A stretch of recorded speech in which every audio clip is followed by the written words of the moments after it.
사람은 방법을 찾으나 하나님은 사람을 찾으신다 라는 유명한 말이 있습니다.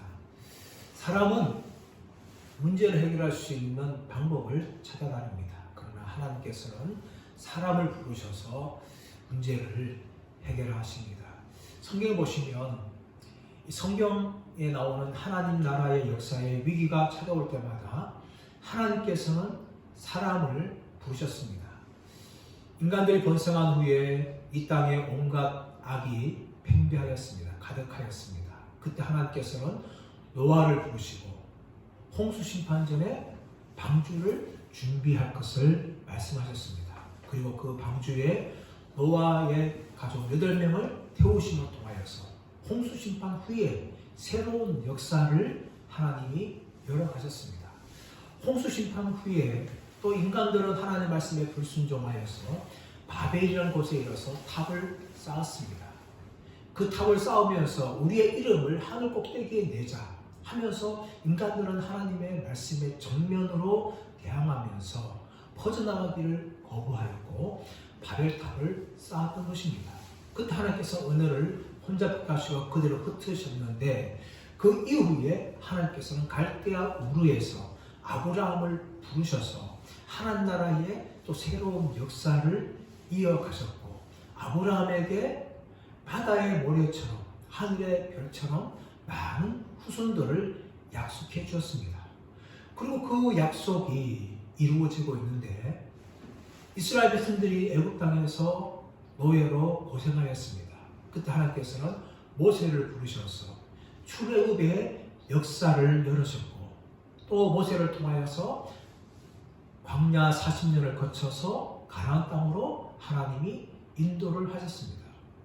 또 그 땅에 들어가서는 여러 민족들의 공격이 있을 때마다 하나님께서 사사들을 세우셔서 이스라엘 백성들을 구해 주셨고 또 나라가 만들어진 후에는 수많은 왕들을 세우시고 또 때로는 선자들을 세우셔서 하나님의 말씀을 전하게 하셨고 하나님 나라를 이루어 가셨습니다. 이처럼 하나님께서는 하나님 나라를 위하여서 수많은 일꾼들을 부르시고 그들을 종으로 사용하셨습니다. 여기서 중요한 것은 바로 저와 여러분들이 하나님께 쓰임 받는 그런 종이 되어야 될 줄 믿습니다.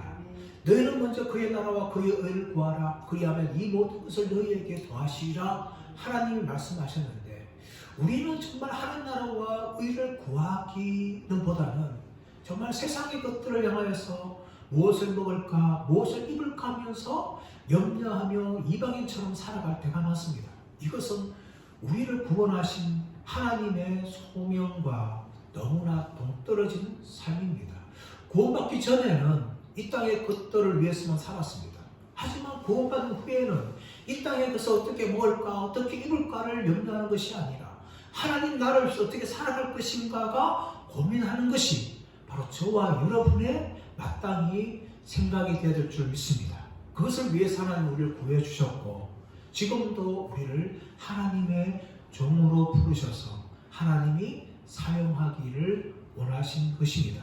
저와 여러분 모두가 다 이 시대에 하나님께 쓰임받는 하나님의 거룩한 종들 되시기를 예수님의 이름으로 축원합니다. 오늘 말씀은 스가랴가 5번째 한 장을 보면서 순금 등대와 두 감람나무 환상을 보는 내용입니다. 1절 말씀 보십시오. 1절 말씀 보시면 내게 말하던 천사가 와서 나를 깨우니 마치 자는 사람이 잠에서 깨어난 것 같더라. 2절 초반 보면 그가 내게 묻되 내가 무엇을 보느냐 내가 대답하되 라고 이야기하고 있습니다. 이 5번째 환상은 지난주에 살펴보았던 4번째 환상과 조금 다릅니다. 4번째 환상에서는 천사와 스가랴가 서로 대화하는 내용이 전혀 등장하지 않습니다. 그런데 오늘 말씀 보면 또다시 이제 천사와 스가랴가 이 대화를 하죠. 그런데 지금까지 환상에서는 스가랴가 자기가 본 환상에 대해서 먼저 이렇게 천사에게 이것이 무엇입니까? 이렇게 묻는 내용이 나오는데 이 5번째 환상에서는 먼저 천사가 스가랴에게 네가 무엇이 보이느냐 이렇게 질문함을 통하여서 이 환상이 시작되어집니다. 그런데 2절 말씀 보면 스가랴가 무엇을 봅니까? 내가 보니 순금 등잔대가 있는데 그 위에는 기름 그릇이 있고 또 기름 그릇 위에 7 등잔이 있으며 그 기름 그릇 위에 있는 등잔을 위하여 7 관이 있고. 스가랴는 그 환상 중에 순금 등잔대를 보았습니다. 그 등잔대 위에 뭐가 있습니까? 7 그릇이 있고 그 위에 7 등잔이 있어요. 그리고 7 등잔 위에 7 관이 있습니다. 이런 환상을 보게 되어지는데 이 순금 등대 같은 경우는 사실 출애굽기 25장에서 먼저 나옵니다. 출애굽기 25장에 나오고 있는 그 순금 등대를 흔히 히브리어로 메노라라고 부릅니다. 제가 오늘 가져왔습니다. 이게 메노라의 형상이에요.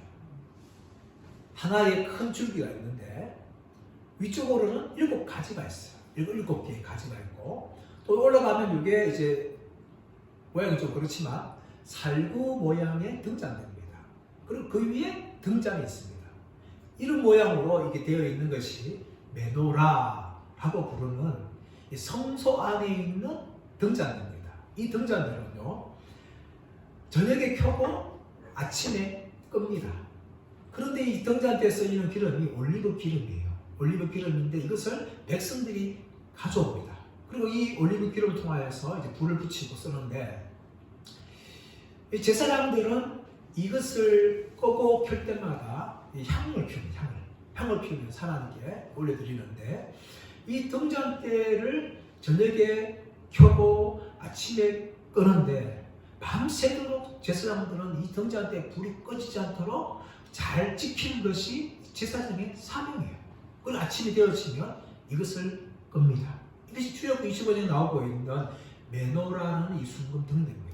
점검으로 되어 있어요. 색깔처럼 점검으로 되어 있는데 이것과 또 다른 것이 뭔가 하면 이 솔로몬의 성전에 나오는 등잔대가 나오는데 이 솔로몬의 성전에 나오는 등잔대는 총 7개입니다. 하나가 나오는 것이 아니라 총 7개예요. 중간에 한 개 있고 양쪽에 이렇게 3개씩 있는 총 10개입니다. 5개씩 5개씩 그렇게 총 10개가 이 솔로몬의 성전에 있는 등잔대예요. 그런데 오늘 본문에 나오는 이 그릇이란 이 구르라는 단어는 출애굽기 25장에도 나오지 않은 독특한 단어입니다.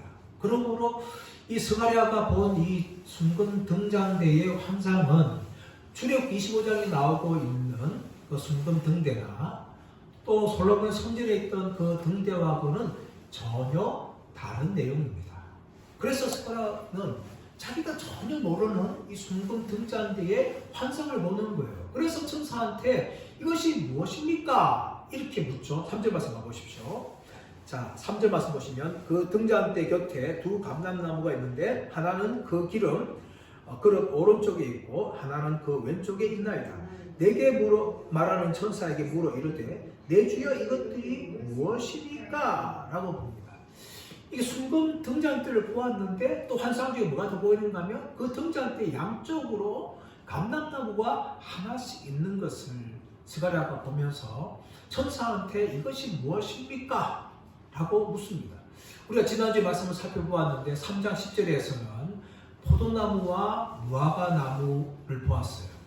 이 포도나무 무화과는 이스라엘의 번영, 다시 말하면 메시아 시대에 찾아올 그 풍요와 번영을 상징하는 그런 나무들이었습니다.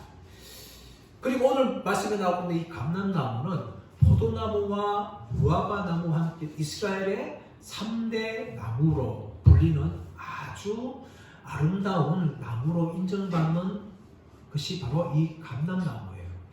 이 감람나무는 아주 귀한 겁니다. 그리고 기름은 아주 귀하게 사용하는 거죠. 아까 말씀드렸듯이 제사장들이 이 순금 등대에 피울 그런 기름으로 사용하고 또 선지자들이 왕이나 제사장이나 세울 때에 기름을 부으면서 그렇게 왕을 세웠던 그때 바로 이 감람나무에서는 감람류가 그렇게 사용되어집니다. 그래서 이 감람나무는 이스라엘의 그 행복과 축복을 상징하는 나무고 이 감람나무가 사람한테 사용될 때는 아주 중요한 임무를 그렇게 드러내는 겁니다.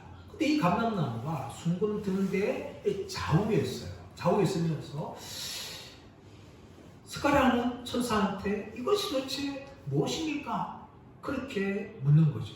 그래서 5절 말씀 보십시오. 5절 말씀 보면 내게 말하는 천사가 대답하여 이르되 내가 이것들이 무엇인지 알지 못하느냐 하므로 내가 대답하되 내 주여 내가 알지 못하나이다.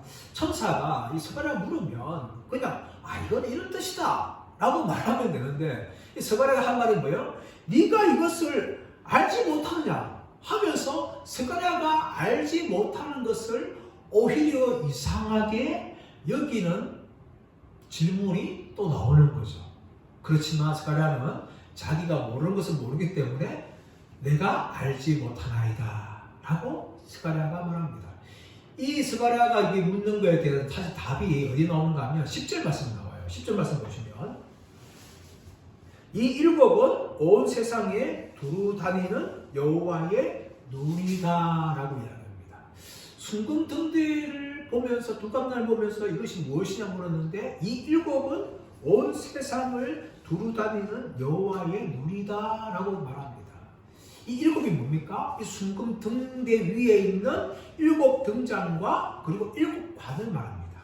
그것이 무엇인가 하면 온 세상을 두루 살면서 살펴보시는 하나님의 눈이라는 거예요. 근데 이 일곱 관과 일곱 등잔이 어디에 있는가 하면 순금 등잔대 위에 있었어요. 그러므로 이 순금 등대가 무엇인가 하면은 바로 하나님의 임재를 말하고 있는 성전을 상징하는 겁니다. 그리고 하나님께서 그 성전이 있지만 비록 하나님께서 성전 안에 임재해 계시지만 온 세상을 다 살펴보는 그런 하나님의 눈이라는 것을 천사가 스가랴에게 그렇게 설명을 합니다. 그리고 11절 말씀 보십시오. 11절 말씀 보시면 내가 그에게 물어 이르되 등잔대 좌우에 두 감람나무는 무슨 뜻이니까? 이제 순금 등대 알았어요. 하나님이 눈이구나. 하나님께서 성전에서 온 세상을 살펴보고 계시는구나 알았는데 그렇다면 그 좌우에 있는 두 감람나무는 도대체 무엇입니까? 라고 묻습니다. 그러자 또 12절 또 묻죠. 다시 그에게 물어 이르되 금기름을 흘리는 두 금관 옆에 있는 이 감람나무 두 가지는 무슨 뜻입니까? 두 감람나무를 보았고 또 그 감람나무에 두 가지에 대해 두 번 묻는 거죠. 자, 그러니까 13절에 보면 그가 내게 대답하여 이르되 네가 이것이 무엇인지 알지 못하느냐 하는지라 내가 대답하되 내 주여 알지 못하나이다. 13절에서도 네가 이것을 왜 모르냐 이런 식으로 천사가 말을 묻는 거죠.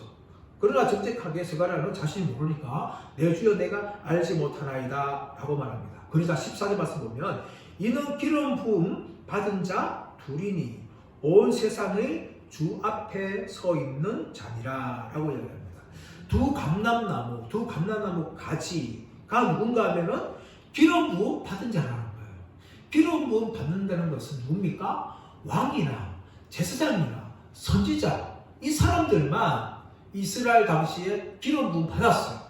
그렇다면 이 두 감람나무는 스가랴가 본 환상 중에 이 기름 부음 받는 사람들 말이에요. 누군가 하면 바로 총독 스룹바벨과 대제사장 여호수아입니다. 자, 그래서 우리가 상의할 게 뭔가 하면은 이 대제사장은 제사장이기 때문에 기름 부음 받습니다. 근데 총독은 왕이 아니잖아요. 근데 총독 스룹바벨이 어떻게 기름 부음 받은 자가 될 수 있을까요? 그 이유는 무엇인가 하면 이 스룹바벨이 다윗의 후손이기 때문입니다. 비록 왕은 아니지만 왕적인 존재예요. 그럼 하나님께서 환상 중에 이 기름 부음 받은 자 둘이라고 천사를 통해서 설명하면서 총독 스룹바벨과 여호수아라는 것을 하나님이 스가랴에게 알게 하시는데 이 두 사람이 누가 앞에 서 있는가 하면 온 세상의 주 앞에 서 있는 자다라고 이야기합니다. 온 세상의 주가 누굽니까? 바로 여호와 하나님이세요. 여호와 하나님 앞에 이 총독 스룹바벨과 대제사장 여호수아가 서 있다는 거예요. 이것은 무엇인가 하면 하나님께서 이 대제사장 여호수아와 총독 스룹바벨을 하나님께서 세우셔서 이스라엘의 성전 건축을 위하여 하나님께서 사용하시는 겁니다. 그래서 오늘 다시 돌아가면 12절 말씀 보시면 이 감람나무 두 가지라고 해당할 때 이 두 가지 총독과 이 총독 스룹바벨과 대장 여호수아의 이 두 가지, 이 가지라는 것은 히브리어 단어 시볼렛이라는 단어인데, 시볼렛 단어인데 이 단어는 곡식과 열매의 이삭을 말하면서 이 곡식과 열매의 풍성한 결과를 말합니다. 그러므로 이 총독 스룹바벨과 대제사장 여호수아를 통하여서 이스라엘 유대 공동체 가운데 맺어질 결과에 대해서 하나님께서 환상을 통하여 보여주시는 것이죠. 총독 스룹바벨과 대제사장 여호수아를 통하여서 이 성전 건축이 완성될 것을 하나님께서 이 환상을 통하여 보여주시는 겁니다.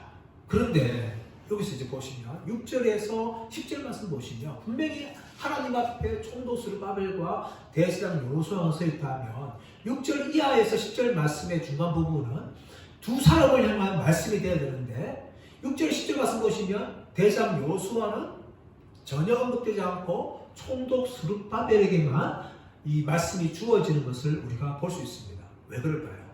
이미 대제사장 여호수아에 대한 환상은 앞에 3장에서 이미 살펴보았어요. 하나님께서 대제사장 여호수아에 대한 환상을 보여주셨기 때문에 이제는 총독 스룹바벨에게만 하시는 말씀을 스가랴를 통해서 알려주시는 것이죠. 그래서 6절 이하 말씀 보시면 스룹바벨에 주시는 하나님의 말씀이 나옵니다. 그런데 이 부분에 대해서 많은 학자들은 이 뜬금없는 거다. 왜 이 중간에 이것을 들어가느냐. 이것은 후대의 사람들이 그냥 넣은 것이다. 라고 주장하는 학자들도 있습니다. 그러나 이미 3장에서 대제사장 여호수아에게 주신 말씀이 있기 때문에 오늘 4장에서 총독 스룹바벨에게 주시는 하나님 말씀이 있는 것은 너무나 정상적이고 너무나 당연한 것임을 우리가 알 수 있습니다. 자, 그렇다면 하나님께서 총독 스룹바벨에 하신 말씀이 무엇일까요? 자, 우리 6절 말씀 우리 한번 읽겠습니다. 시작. 그가 내게 대답하여 이르되 여호와께서 스룹바벨에게 하신 말씀이 이러하니 만군의 여호와께서 말씀하시되 이는 힘으로 되지 아니하며 능력으로 되지 아니하고 오직 나의 영으로 되느니라 라고 말씀합니다. 이는 힘으로 되지 아니하며 능력으로 되지 아니하고 오직 나의 영으로 되느니라. 이 말씀 마치 전쟁을 하러 나가는 군사들을 향하여 권면하고 격려하는 그런 말처럼 보입니다. 왜 이런 표현이 나올까요? 지금 스룹바벨이 감당해야 될 성전 건축은요, 마치 전쟁을 치르는 것 같은 아주 힘든 그런 문제였기 때문입니다. 그러므로 하나님께서 스룹바벨에게 이는 힘으로 되지 않고 능으로 되지 않고 나의 영으로 되느니라 하면서 하나님의 성령을 의지할 것을 하나님께서 스룹바벨에게 말씀하시는 것이죠. 이 힘이라는 단어는 하일이라는 단어인데 군대 그리고 재물과 재물로 인한 권세를 하일 힘이라고 합니다. 능력은 이 코아라는 단어인데 이것은 육체적인 힘을 말하는 거예요. 스룹바벨에게 스룹바벨아 너는 총독으로서 군대도 의지하지 말고 재물도 의지하지 말고 또 너의 힘도 의지하지 말고 오직 나의 성령을 의지하라 라고 하나님께서 총독 스룹바벨에게 그렇게 말씀하는 겁니다. 왜 그렇습니까? 이 성전 건축이 그런 힘을 통하여서 건축할 수 있는 상황이 아닙니다. 일반적인 전쟁이라면 그냥 군대를 의지하고 또 군대를 살 수 있는 돈을 의지하고 또 자신이 가지고 있는 힘을 의지한다면 전쟁에 승리할 수가 있습니다. 하지만 이 성전 건축은 단지 그런 군대의 힘만 필요한 것이 아니라 정말 이것을 감당하기에는 영적인 힘이 필요한 거예요. 그럼 하나님께서는 오직 나의 영으로 되느니라 오직 나의 성령으로 되느니라 라고 지금 스룹바벨에게 말하는 겁니다. 왜 이렇게 권면할까요? 7절 말씀 보시면 큰 사람 내가 무엇이냐 내가 스룹바벨 앞에서 평지가 되리라. 큰 사람 내가 무엇이냐 내가 스룹바벨 앞에서 평지가 되리라. 이 큰 산이 있는 거예요. 지금 이 성전 건축이라는 이 과정은요 스룹바벨 혼자서 감당하기엔 너무나 큰 장애물이었어요. 그러므로 큰 산아라고 이야기하는 거죠. 여러분. 스룹바벨 앞에 어떤 장애물이 있습니까? 내적으로는 이 성전 건축을 시작하면서 유대 공동체에 참 실망이 있었어요. 성전의 기초를 놓으면서 과거 솔로몬의 영광과 비교할 수 없을 만큼 초라한 규모의 성전이 될 것 같으면서 많은 노인들과 유대 공동체 가운데 큰 실망이 있었습니다. 낙심이 있었어요. 절망이 있었어요. 또 그 앞으로 이것을 잘 해낼 수 있을까 하는 염려와 두려움도 있었습니다. 그뿐만 아니라 이 성전 건축을 하고 있는 가운데 반대하는 이 사마리아의 대적들이 있었습니다. 외적으로 내적으로 스룹바벨에 감당해야 될 큰 장애물들이 상처되어 있는 거예요. 그런데 그것이 산이었습니다. 그런데 하나님께서 무슨 말씀합니까? 네가 너의 힘과 네의 능력을 의지하지 않고 나의 영을 의지하면 그 큰 산 같은 장애물들이 내 앞에서 평지로 될 것이다. 이렇게 하나님께서 환상을 통하여 말씀하시는 겁니다. 2015년도에 인도의 만지 마운틴맨이라는 영화가 상영되었습니다. 이 영화는 실제 있었던 인물과 사건을 배경으로 한 영화입니다.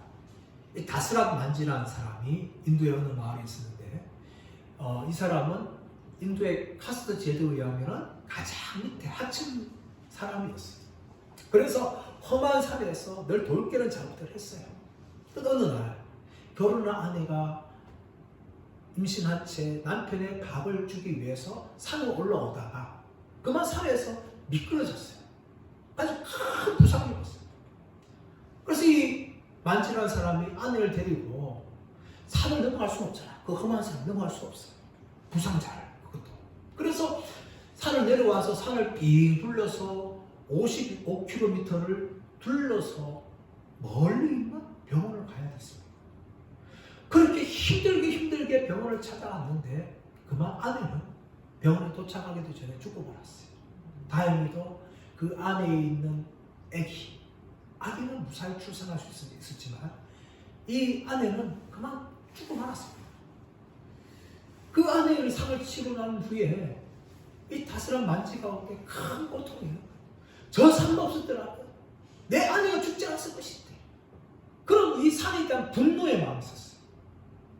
그래서 아내가 죽고 장례를 치른 후에 다스란 만지가 매일 하는 일이 뭔가 하면은 망치와 을을 가져다가 그 산을 긁어내고 부수는 작업을 한 거예요. 처음에 사람들이 무모하다, 네가 한 거 아무 소용없다, 그렇게 막 말렸어요. 그래도 처음에 이 아내가 이 산 때문에 죽었다는 그 분노 때문에 매일매일 나가가지고 망치와 뿔로 그 산을 부수고 힘들게 작업하기 시작했어요. 처음에는 분노를 시작했지만 나중에 그 아내에 대한 사랑이 싹트고 또한 마을 사람들이라는 것도 싹트 마음이 드는 거죠. 우리 아내처럼 마을 사람 죽으면 안 된다 하면서 여기서 길을 내야 된다. 그렇게 마음 먹고 매일매일 망치와 뿔로 작업을 하면서 산을 긁어냈는데 무려 22년 동안 그 산을 긁어냈어요. 그리고 마침내 그 산 사이에 길을 냈습니다. 길이 110m, 폭 9m에 그런 길을 냈어요. 그 위에 사람들은 병원에 가려고 55km 둘러가지 않고 곧장 그 산을 통과해서 병원으로 갈 수가 있었던 것이죠.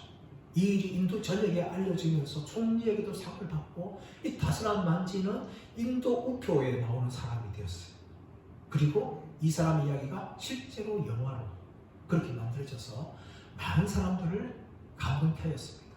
한 사람이 22년 동안 큰 산을 망치로 끌로 긁어내니까 길이 110m, 폭 9m의 길을 낼 수가 있는 거죠. 그러나 여러분, 이 스룹바벨이 감당해야 될 이 성전 건축은요, 다스란 만지처럼 망치 하나, 뿔 하나로 할 수가 없는 일이었습니다. 너무나 내적으로 외적으로 수많은 장애물을 만나야 됐습니다. 이런 장애물 앞에서 스룹바벨이 성전 건축하기 위해서 그는 하나님의 성령을 의지하라고 하나님이 말씀하십니다. 그리고 스룹바벨을 통해서 하나님께서 이 성전 건축을 완성할 것을 보여주십니다. 7절 하반절 계속 보시면 그가 머릿돌을 내어놓을 때에 무리가 외치기를 은총 그에게 있을지어다 하리라. 그가 머릿돌을 내놓을 때에 이 머릿돌이란 번역이 사실은 꼭대기 돌이라 하는 것이 더 정확합니다. 히브리어는 하로벤 하노샤라는 단어인데 이 단어는 어떤 건축을 할 때에 마지막 올려놓는 돌을 말하는 것입니다. 그러므로 이 머릿돌 마지막 돌을 올려놓는다는 것은 스룹바벨을 통하여서 이 성전 건축이 완성될 것이다 라는 것을 보여주면서 그 완성되는 모습을 보면서 백성들이 어떻게 합니까? 그에게 은총이 있을지어다 라고 말하는데 이 그에게라는 단어는 스룹바벨이 아니라 머릿돌, 다시 말하면 스룹바벨이 마지막 그 성전 건축의 꼭대기에 올려놓는 그 돌을 말하는 거예요. 스룹바벨이 그 돌을 올려놓은 것에 성전이 완성되어지니까 그 마지막 올려놓은 돌을 보면서 은혜가 있다 하고 지금 백성들이 소리치는 거지. 얼마나 감격했겠습니까? 수많은 창의물이 있어도 불구하고 스룹바벨과 함께 백성들이 그 성전 건축을 완성할 때에 하나님의 은혜다 그렇게 백성들이 큰 소리로 외치는 것이죠. 그러므로 이것은요 한편으로는 스룹바벨을 통해서 성전 건축이 완성되는 상징하지만 유대 공동체에 하나님의 은혜가 회복되고 있다는 것을 보여줍니다. 왜 그럴까요? 바로 성전이 다시금 재건되었기 때문입니다. 하나님의 심판을 말미암아 예루살렘 성전이 완전히 무너졌잖아요. 그런데 하나님께서 스룹바벨을 통하여서 다시금 이 성전의 꼭대기도를 올림을 통하여서 성전이 완성된 걸 통하여 이 성전 건축의 완성은 다시금 유대 공동체에 하나님의 은혜가 회복되었다는 것을 보여주는 상징입니다. 그러므로 유대 공동체는 은총이 그에게 있을지어다 라고 외치는 것이죠. 그뿐만 아니라 이 꼭대기 돌은요 어떤 의미 가지고 있는가 하면 고대 근동의 건축 방식이 보았을 때에 옛 건물과 새 건물을 이어주는 상징입니다. 고대 근동에서는요 이전에 무너진 그 건축의 돌을 가지고 새로운 건물을 짓는데 사용한 거예요. 그리고 이전에 무너진 그 돌도요 그냥 그걸 끝나는 것이 아니라 새 건물이 됨을 통하여서 이전의 건물과 새 건물이 이어지는 것을 보여주죠. 마찬가지로 스룹바벨이 그 성전에 무너진 그 돌을 마지막 꼭대기들을 그 성전이 완성에 올려놓은 걸 통하여서 이 스룹바벨 성전은 과거에 무너진 솔로몬 성전과 이어지는 것임을 이야기하는 것이죠.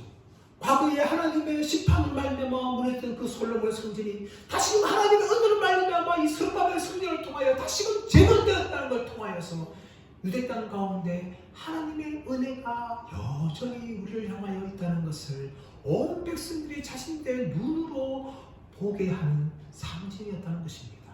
그러므로 유대 백성들이 감격하면서 은총이 그에게 있을지어다 라고 이야기한 겁니다.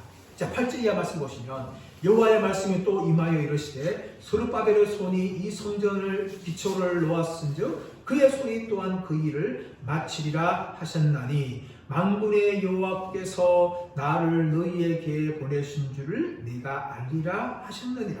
자, 9절 말씀 보시면 스룹바벨의 손이 이 성전의 기초를 놓았은즉 그의 손이 또한 그 일을 마치리라 라고 하나님께서 스룹바벨을 통하여서 성전 건축 완성을 환상 중에 보여줍니다. 그런데 성경을 자세히 보시면 스가랴 6장 말씀 가보시면 마지막 성전 건축할 때에 등장하는 인물 중에서 스룹바벨의 이름이 등장하지 않습니다. 너무나 이상한 거 아닙니까? 하나님께서 분명히 스룹바벨 기초를 놓았고 또 스룹바벨 손을 통해서 완성하겠다 말씀하셨는데 스가랴서 6장에서 성전 건축이 완성될 때에 그때 사람들 중에 스룹바벨의 이름이 등장하지 않습니다. 그래서 학자들은 이런 견해를 내놓아요. 페르시아가 유대가 성전 건축을 완성하면 자신들의 나라에 반영할 수 있으니까 미리 스룹바벨을 암살했거나 아니면 감옥에 보냈기 때문에 성전 건축 마지막에 스룹바벨의 이름이 없다. 그렇게 이야기합니다. 물론 이것은 근거 있는 이야기 아닙니다. 역사적인 내용이 없어요. 그런데 그 주전 6세기에 예루살렘에 비문이 발견되었는데 그 비문의 성전 건축이 완성된 이름도 기록했는데 그때 총독이 누군가 하면 엘라단이라는 사람입니다. 근데 이 엘라단이라는 사람을 조력했던 도와줬던 사람이라는 사람 중에 여자가 누가 나온가 하면 셀로밋이라는 이름이 나옵니다. 근데 이 셀로밋이 누군가 하면 바로 스룹바벨의 딸입니다. 스룹바벨의 딸이에요. 그럼 학자들은 어떻게 해석하는가 하면 비록 그때 마지막 한 순간에 스룹바벨이 죽었는지 어떻게든 우리가 역사적으로 알 수가 없지만 이 솔로몬의 스룹바벨의 딸을 통하여서 이 성전 건축이 마지막 완성을 되고 통하여서 스룹바벨이 성전 건축을 완성한 것이나 별 차이가 없다. 그렇게 이 부분을 해석을 합니다. 하여튼 간에 하나님께서는 이 스룹바벨을 통하여서 마지막 이 성전 건축을 완성하시겠다. 또 그 아이를 통해서 한 실제 역사 가운데 하나님께서 이루셨는데 이 부분을 보시면 이것을 할 때에 사람들의 반응이 뭡니까? 10절 말씀 보시면 작은 일의 날이라고 멸시하는 자가 누구냐? 사람들이 스룹바벨의 손에 다림줄이 있음을 보고 기뻐하리라. 성전 건축 처음에 기초를 처음 놓을 때는 사람들이 너무나 시시하다라고 반응했어요. 과거의 솔로몬의 성전과 비교하기는 너무나 초라한 것이다. 작은 날이다. 큰 날이 아니다. 별볼 것 없다. 그래서 사람들이 낙심도 하고 어떤 사람은 조롱도 하기도 하였습니다. 그렇게 처음에 시작하였지만 스룹바벨의 손에 뭐가 있어요? 다림줄이 있어요. 이것은 스룹바벨이 성전에 그렇게 조롱받고 낙심하면서 시작하였지만 마지막까지 끝까지 견고하게 성전 건축을 이루어가고 있는 모습을 보여주는 겁니다. 그러므로 스룹바벨을 통하여서 성전 건축이 완성될 때에 모든 사람들이 성전 건축을 완성을 보면서 기뻐하게 된다는 것을 하나님께서 환상 가운데 보여주시는 것입니다. 이 성전 건축의 완성은 정말 힘들고 고된 일이었습니다. 수많은 장애물들이 있었습니다. 그러나 하나님께서는 이 스룹바벨을 통하여서 하나님께서 스룹바벨 손을 통하여서 이 모든 일을 다 하나님이 이루셨습니다. 할렐루야. 사랑하는 여러분, 우리가 인생을 살아가면서 우리가 한 나라를 위해서 일을 할 때에도 우리에게는 수많은 대적들이 있습니다. 이 대적들 앞에서 우리는 때로는 낙심하고 절망합니다. 때로는 우리 인생 가운데 참 많은 문제와 어려움들이 찾아옵니다. 그때마다 우리는 낙심하고 절망할 수밖에 없습니다. 그러나 이런 우리의 인생뿐만 아니라 하나님 나라를 위한 삶이 우리의 힘과 우리의 능력으로는 우리는 할 수 없다는 것을 인정해야 됩니다. 세상과 우리 안에 있는 의심과 또 마귀는 끊임없이 우리를 공격합니다. 또 인생을 살아가면서 수많은 인생의 장애물들을 만납니다. 이런 것들을 나의 힘과 나의 능력으로 우리가 싸우는 것이 아니라 오늘 스룹바벨처럼 하나님의 성령으로 싸우는 우리가 되기를 축복합니다. 그리고 더 나아가서는 정말 우리가 이 땅에서 무엇을 위해 살 것인지를 우리가 생각해야 됩니다. 수많은 사람들은 자신의 먹을 것과 이 땅에 필요한 것들을 위해서 열심히 달려갑니다.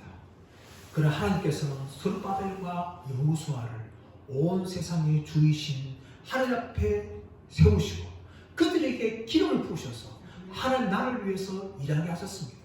저와 여러분도 마찬가지입니다. 비록 세상 사람들이 이 땅의 것들만을 위해서 달려간다 할지라도 저와 여러분들은 하나님 나라를 위해서 달려가는 분들 되기를 축복합니다. 너희는 먼저 그의 나라와 그의 의를 구하라. 그리하면 이 모든 것을 너희에게 더하시리라. 이 말씀을 믿으시고 하나님 나라를 위해서 열심히 달려가시는 저와 여러분 되시길 예수의 이름으로 축원합니다.